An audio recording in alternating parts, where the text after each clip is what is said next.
O Senhor esteja convosco. Ele está no meio de nós. Proclamação do Evangelho de Jesus Cristo segundo Lucas. Glória a vós, Senhor.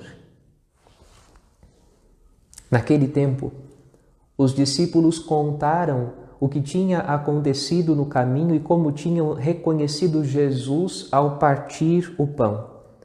Ainda estavam falando quando o próprio Jesus apareceu no meio deles e lhes disse: "A paz esteja convosco." Eles ficaram assustados e cheios de medo, pensando que estavam vendo um fantasma. Mas Jesus disse: "Por que estáis preocupados? E por que tendes dúvidas no coração? Vede minhas mãos e meus pés. Sou eu mesmo. Tocai em mim e vede. Um fantasma não tem carne nem ossos, como estáis vendo que eu tenho." E dizendo isso, Jesus mostrou-lhes as mãos e os pés, mas eles ainda não podiam acreditar, porque estavam muito alegres e surpresos. Então Jesus disse: "Tendes aqui alguma coisa para comer?" Deram-lhe um pedaço de peixe assado. Ele o tomou e comeu diante deles. Depois disse-lhes: "São estas as coisas que vos falei quando ainda estava convosco. Era preciso que se cumprisse tudo o que está escrito sobre mim na lei de Moisés, nos profetas e nos salmos." Então Jesus abriu a inteligência dos discípulos para entenderem as Escrituras e lhes disse: "Assim está escrito: o Cristo sofrerá e ressuscitará dos mortos ao terceiro dia, e no seu nome serão anunciados a conversão e o perdão dos pecados a todas as nações, começando por Jerusalém. Vós sereis testemunhas de tudo isso." Palavra da salvação. Glória a vós, Senhor.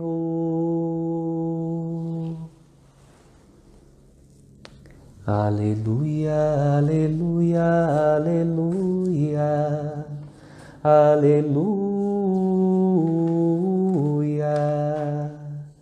Aleluia, aleluia, aleluia, aleluia.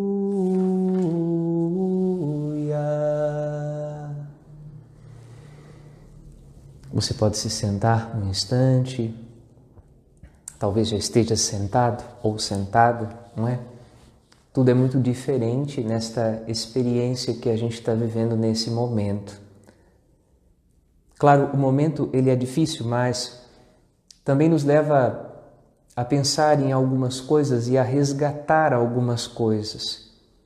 Enquanto proclamava o Evangelho hoje e em uma outra ocasião também, eu me lembrava quando criança eu brincava de celebrar a missa.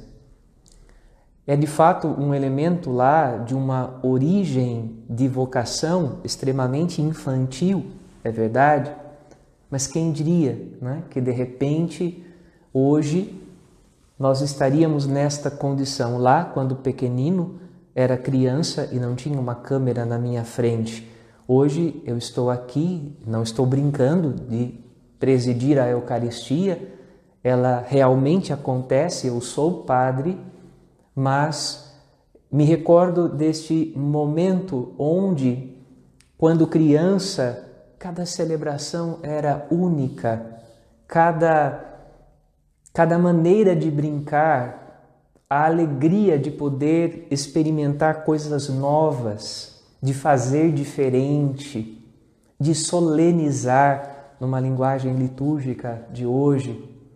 Enfim, penso que no meio das dificuldades que a gente vive, a gente precisa resgatar coisas boas, para que as dificuldades não tirem do nosso coração aquilo que é mais precioso, que é a memória da nossa fé, a memória do nosso relacionamento com Deus, a memória desta experiência íntima que dá sentido para a nossa vida espiritual. Também tenho usado, nas missas que tenho transmitido esta semana, esta casula que traz o emblema da Jornada Mundial da Juventude acontecida no Rio de Janeiro. Dentro de um coração, ela carrega a imagem, a recordação do Cristo Redentor e fala muito deste desejo que nós temos de que o coração da nossa pátria seja curado, tanto o coração espiritual como o coração atingido por esta pandemia, coração atingido por causa dos enfermos, dos falecidos, mas também o coração atingido por causa do isolamento. É de fato difícil este isolamento. A gente sabe que há muitas pessoas que estão nas ruas por necessidade, outras porque não acreditam que o contágio possa acontecer. Bem, enfim, a cada um é dada a sabedoria, a inteligência para ser capaz de escolher para si e para os outros.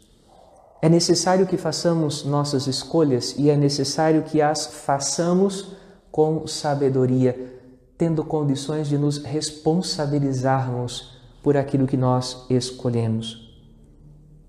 Nesta semana da oitava da Páscoa, celebrando cada dia a mesma Páscoa de Jesus, nós somos convidados a ouvir as Escrituras e escutar nelas este convite à conversão. Portanto, na medida em que cada um se converte de suas maldades, na medida em que cada um se converte da sua vida errada, das suas concepções mal formuladas e mal dirigidas, na medida em que nos abrirmos para conhecer o Evangelho que Jesus anuncia, nesta medida, Deus se faz presente no meio de nós. O olhar de Deus é um olhar de misericórdia. Isso nos transporta para a cruz, nos transporta para o exemplo do bom ladrão. Era evidente que aquele homem que estava sendo crucificado ao lado de Jesus era um criminoso. Mas um criminoso que tinha um coração capaz de ser solícito na pena comum com o outro que morria também junto dele. E este outro era Jesus, que não era criminoso algum, que não tinha feito mal algum para ninguém, antes tinha feito apenas o bem. Aquele homem, naquele momento, encontra-se com Jesus e tem a oportunidade. Jesus é um sinal para ele, um sinal que aponta para o céu, um sinal de redenção, um sinal que convida à conversão. O paralítico, coxo, curado pelos apóstolos, junto da porta das ovelhas. Aquele homem também se torna um sinal para aqueles que estavam no templo, que estavam para oferecer seus sacrifícios a Deus. Um sinal e um convite para que o verdadeiro sacrifício, o sacrifício que é oferecido no altar do coração arrependido, pudesse acontecer naquele lugar que devia ser a casa de Deus, mas que tinha se tornado, com o passar do tempo, um covil de ladrões, uma toca de lobos, como disse o profeta Jeremias no capítulo 7, a respeito do templo de Jerusalém. Em momento algum, Deus deixou de dar oportunidade para o seu povo, oportunidade de reconciliação, oportunidade de reconstruir a sua vida. Hoje também, em meio a este tempo de pandemia, não nos falta dom algum. Evidentemente, falta a possibilidade e o acesso de receber a Eucaristia nos nossos lábios, mas não nos falta dom algum para que nós possamos nos aproximar do mistério de Cristo, nos aproximar da graça de Deus. Ele é superabundante. Ele vem ao nosso encontro. Ele é solidário para conosco. E se de repente alguns de nós bate no peito e diz como o bom ladrão: Senhor, pequei, tem misericórdia e compaixão de mim, Jesus vem ao nosso encontro para dizer-nos: hoje mesmo estarás comigo no paraíso. Os primeiros pregadores do cristianismo, monges eremitas do deserto, costumavam dizer que o céu começa dentro do nosso coração, o céu começa dentro de você. E é verdade, o perdão torna o céu possível como realidade interior. O perdão transforma o nosso coração em um templo para Deus. O perdão torna a nossa vida uma fonte que jorra para a vida eterna. Somos e nos tornamos templos vivos do Espírito Santo. Por isso, meus irmãos, minhas irmãs, você que nos acompanha nessa transmissão, que este tempo difícil que nós estamos vivendo, ele seja também para nós um sinal de que algo precisa mudar na nossa vida. Um sinal de que a nossa vida não pode continuar do mesmo jeito. Um sinal de que, se de fato somos cristãos e compreendemos o que Jesus fez por nós, não podemos mais continuar vivendo uma vida antiga, fadada ao pecado e à morte, fadada às maldades. Precisamos viver uma vida nova, transformada pela graça que jorra para a vida eterna.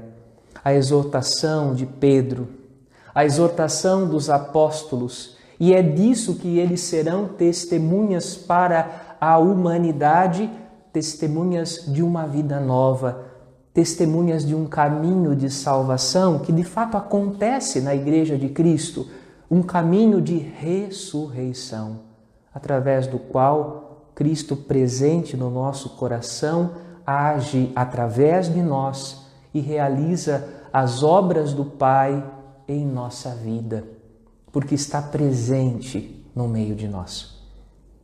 Que você possa, nessa Eucaristia, pedir ao Espírito Santo que cada vez mais Ele te dê a graça, a mim, a você, a toda a Igreja, ao mundo inteiro, a todos os cristãos, que Ele dê a graça à humanidade de encontrar em Jesus a oportunidade de renascer, de ressuscitar, de uma verdadeira vida nova, para a glória do Pai. Amém.